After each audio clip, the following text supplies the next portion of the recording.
क्या आपने कभी सोचा है कि जापान के मेडिकल स्टूडेंट्स 100 से ज्यादा कॉम्प्लेक्स डायग्राम्स सिर्फ 2 घंटे में कैसे याद कर लेते हैं? क्या आपने नोटिस किया है कि आप 8 से 10 घंटे पढ़ने के बाद भी एग्जाम में वही सवाल देखकर ब्लैंक हो जाते हैं? और सबसे शॉकिंग सवाल, क्या ज्यादा पढ़ाई करना ही आपकी सबसे बड़ी गलती है? रुको, क्योंकि जो आप अभी सुनने वाले हो वो आपकी पूरी स्टडी माइंडसेट को हिला देगा। जापान में मेडिकल स्टूडेंट्स घंटों पढ़ने पर भरोसा नहीं करते। वो एक ऐसा 4 फेज ब्रेन सिस्टम यूज करते हैं जो मैराथन स्टडी को फोकस्ड पावर बोर्स में बदल देता है। और मजेदार बात यह है, ये सिस्टम आपके दिमाग को ज्यादा काम नहीं, स्मार्ट काम करने पर मजबूर करता है। अब अपने लास्ट 8 घंटे के स्टडी सेशन के बारे में सोचो।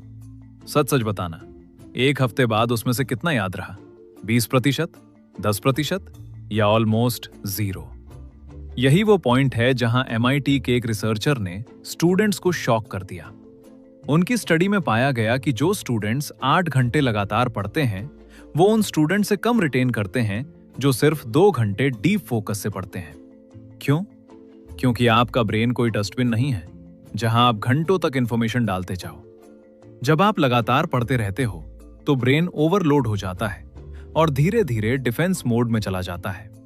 मतलब आप पढ़ रहे हो लेकिन दिमाग सीख ही नहीं रहा। हार्वर्ड मेडिकल स्कूल की स्टडी बताती है कि 4 घंटे के बाद ब्रेन की अब्जॉर्प्शन कैपेसिटी 60% तक गिर जाती है। यानी आप टाइम दे रहे हो, एनर्जी दे रहे हो, लेकिन आउटपुट 0। अब एक और शॉकिंग फैक्ट सुनो। आपकी वर्किंग मेमोरी सिर्फ 7 ± 2 चीजें ही एक साथ संभाल सकती है। यह लिमिटेशन हर इंसान में होती है, चाहे आप टॉपर हो या एवरेज।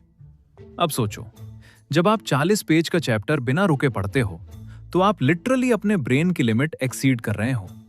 यहीं पर आता है चंकिंग रूल। MIT के न्यूरो साइंटिस्ट ने प्रूव किया है कि जब इंफॉर्मेशन को छोटे छोटे मीनिंगफुल चंक्स में तोड़ा जाता है तो रिटेंशन 250% तक बढ़ सकता है। क्योंकि ब्रेन को रैंडम डेटा नहीं, पैटर्न्स पसंद है। अब एक सीन इमेजिन करो। 2 students, same chapter, same time. पहला स्टूडेंट बस हाईलाइट कर रहा है, दूसरा स्टूडेंट बुक बंद करता है और खुद को समझाने की कोशिश करता है। गेस क्या होगा? दूसरा स्टूडेंट एग्जाम में 3 गुना बेहतर परफॉर्म करेगा। क्यों? क्योंकि एक्टिव रिकॉल ब्रेन में रिट्रीवल पाथवेज बनाता है जो पैसिव रीडिंग कभी नहीं कर सकती। कार्नेगी मेलन यूनिवर्सिटी की स्टडी बताती है कि एक्टिव रिकॉल यूज करने वाले स्टूडेंट्स 150% बेहतर लॉन्ग टर्म रिटेंशन अचीव करते हैं। मतलब पढ़ना नहीं, खुद से पूछना शुरू करो। अब एक रियल लाइफ स्टोरी। मेरा एक दोस्त मेडिकल एंट्रेंस के लिए रोज 12 घंटे पढ़ता था। फिर उसने हरमन एबिंगहाउस की 1885 की डिस्कवरी अप्लाई की, फॉरगेटिंग कर्व। यह बताता है कि हम 24 घंटे में 67% इंफॉर्मेशन भूल जाते हैं अगर सही टाइम पर रिवीजन ना हो। उसने बस इतना किया, डे 1 दिन, 3 दिन, 7 दिन, 21 रिवीजन। रिजल्ट? स्टडी टाइम आधा, रिटेंशन 90% तक। क्योंकि न्यूरोसाइंस कहता है कि ये इंटरवल्स ब्रेन में माइलिन शीथ को स्ट्रॉन्ग करते हैं। यानी कि नॉलेज टेम्परेरी नहीं, परमानेंट स्टोरेज में जाती है। अब एक और माइंड ब्लोइंग चीज, सक्सेसफुल स्टूडेंट्स एक साथ 3 या उससे ज्यादा सेंस यूज करते हैं। यह कोई कोइंसिडेंस नहीं है। एलन पाइवियो की ड्यूअल कोडिंग थियरी कहती है कि विजुअल और ऑडिटरी इंफॉर्मेशन अलग अलग चैनल्स में प्रोसेस होती है। मतलब डायग्राम बनाओ और जोर से समझाओ। स्टैनफोर्ड की रिसर्च बताती है कि ऐसे स्टूडेंट्स सिंगल सेंस लर्नर्स से 85% बेहतर परफॉर्म करते हैं। अब सोचो, रिचर्ड फाइनमैन को ग्रेट एक्सप्लेनर क्यों कहा जाता था? क्योंकि उनका रूल था, अगर आप किसी कॉन्सेप्ट को 12 साल के बच्चे को नहीं समझा सकते तो आप उसे समझे ही नहीं हो। मॉडर्न ट्विस्ट, अपने फोन में वॉइस नोट रिकॉर्ड करो जैसे किसी दोस्त को पढ़ा रहे हो। प्रिंसटन यूनिवर्सिटी की स्टडी बताती है कि जो स्टूडेंट्स कॉन्सेप्ट्स एक्सप्लेन करते हैं वो ट्रेडिशनल नोट्स वालों से 200% बेहतर क्रिटिकल थिंकिंग डेवलप करते हैं।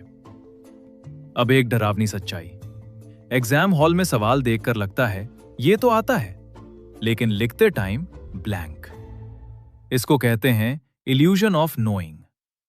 डनिंग क्रूगर इफेक्ट बताता है कि ज्यादातर स्टूडेंट्स अपनी नॉलेज ओवर एस्टिमेट करते हैं। सॉल्यूशन? हर स्टडी सेशन के बाद सिर्फ 2 मिनट का रिफ्लेक्शन। क्या क्लियर है? क्या कंफ्यूज है? कहां गैप है? अब पोमोदोरो भूल जाओ, 25 से 5 नहीं। साइंस कहता है ब्रेन लगभग 90 मिनट डीप फोकस में रह सकता है। उसके बाद 20 मिनट डीप रेस्ट। फोन नहीं, स्क्रॉल नहीं, बस वॉक, म्यूजिक या आंखें बंद। और आखिरी लेकिन सबसे पावरफुल हैक, सुबह के पहले 30 मिनट ब्रेन का गोल्डन विंडो होते हैं। इस टाइम फोन मत उठाओ, बस 15 से 20 मिनट रिवीजन। जो सुबह पढ़ोगे वो रात तक याद रहेगा। तो अब आपके पास है वही एविडेंस बेस्ड टेक्निक्स जो जापानी मेडिकल स्टूडेंट्स, MIT, हार्वर्ड और स्टैनफोर्ड के टॉप स्टूडेंट्स यूज करते हैं। लेकिन याद रखना, सब एक साथ मत करना। हर हफ्ते एक टेक्निक टेस्ट करो और अपने दिमाग को धीरे धीरे अपग्रेड करो। क्योंकि सिलेबस बड़ा है, लेकिन स्मार्ट ब्रेन हमेशा छोटा रास्ता चुनता है।